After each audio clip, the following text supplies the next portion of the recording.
बात करने वाले हैं कैपिटल ट्रस्ट स्टॉक के बारे में। देखो स्टॉक के बारे में दो सबसे इंपॉर्टेंट चीज बताऊंगा। एक तो स्टॉक के रिटर्न के बारे में कि भाई आखिर आपको यहाँ पे कितने कितने स्पेसिफिक टाइम ड्यूरेशन की होल्डिंग करने पे शॉर्ट टर्म और लॉन्ग टर्म में आखिर कितना कितना प्रॉफिट या फिर लॉस देखने को मिलने वाला है। साथ में स्टॉक के अंदर ये भी बताने वाला हूं कि भाई इसके अंदर जो 4-5 महीनों से जो परफॉर्मेंस आनी चाहिए थी या फिर जो यहाँ पे अपर सर्किट लगने चाहिए थे वो आखिर क्यों नहीं लग पाए, उनके पीछे के सबसे बड़े रीजन।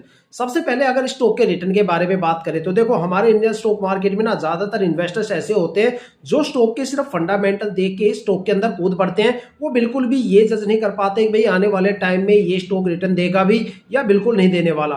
साथ में स्टॉक ने पिछले 5 सालों में आखिर मार्केट में क्या रिटर्न दिए हैं। अगर आप स्टॉक के फंडामेंटल के साथ साथ उस स्टॉक के रिटर्न के बारे में भी थोड़ा जान लो या फिर उस स्टॉक के होल्डिंग पैटर्न के बारे में थोड़ा सा जान लो तो उस स्टॉक को आइडेंटिफाई करना थोड़ा सा इजी हो जाता है कि भाई उस स्टॉक में आपको आने वाले टाइम में आखिर कितना भर भर के रिटर्न देखने को मिलने वाला है। इस वीडियो में मैं आपको यही बताने वाला हूं कि स्पेसिफिक टाइम ड्यूरेशन के हिसाब से कि आखिर आपको कितना कितना रिटर्न यहां पे देखने को मिलने वाला है। अगर बात करें एक शॉर्टली यहाँ पे तो देखो ये जो स्टॉक है शॉर्ट टर्म के लिए बिल्कुल नहीं बना। शॉर्ट टर्म में यहाँ पे आपको कोई भी अच्छा खासा रिटर्न देखने को नहीं मिलेगा। लेकिन अगर लॉन्ग टर्म की बात करें तो लॉन्ग टर्म में कुछ टाइम ड्यूरेशन एक साल छोड़ के एक साल ये एक अच्छा खासा रिटर्न देता है, ठीक है। और हर एक रिटर्न के बाद ये अपने आप को इंप्रूव करता हुआ मार्केट में जा रहा है। तो अगर इसके रिटर्न के ऊपर एक नजर डालें तो अगर आप यहाँ पे 1 वीक की होल्डिंग करते हो तो 9% की गिरावट और लॉस आपको देखने को मिलेगा।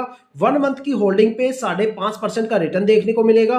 फिर 3 महीने की होल्डिंग पे 15% की गिरावट देखने को मिलेगी। फिर 6 महीने की होल्डिंग पे 1% का रिटर्न देखने को मिलेगा। फिर 9 मंथ की होल्डिंग पे 13.5% का रिटर्न देखने को मिलेगा। और अगर बात करें लॉन्ग टर्म की तो अगर आप इस स्टॉक को 1 साल के लिए होल्ड करते हो तो यहाँ पे आपको 3% का रिटर्न देखने को मिलेगा। 2 साल की होल्डिंग करने पे 33.5% का रिटर्न है।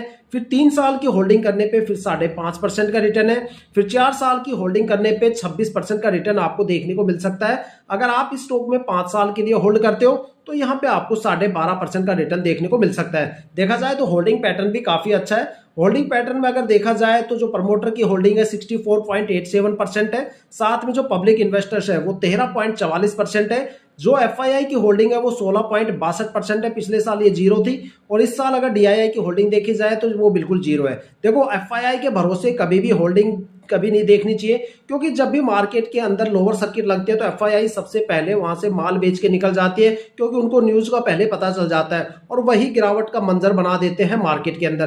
तो हमेशा प्रमोटर की होल्डिंग देखें और प्रमोटर की होल्डिंग 50% से ऊपर हो उसी स्टॉक में आपको इन्वेस्टमेंट करना चाहिए क्योंकि जिस स्टॉक में अगर 80-90% प्रमोटर होल्डिंग होगी तो आने वाले टाइम में मल्टी बैगर बनता है। और यहाँ पे जो गिरावट चल रही है वो लिक्विडिटी को लेकर चल रही है क्योंकि लिक्विडिटी के अंदर इंडियन स्टॉक मार्केट अपनी महंगाई दर को अपनी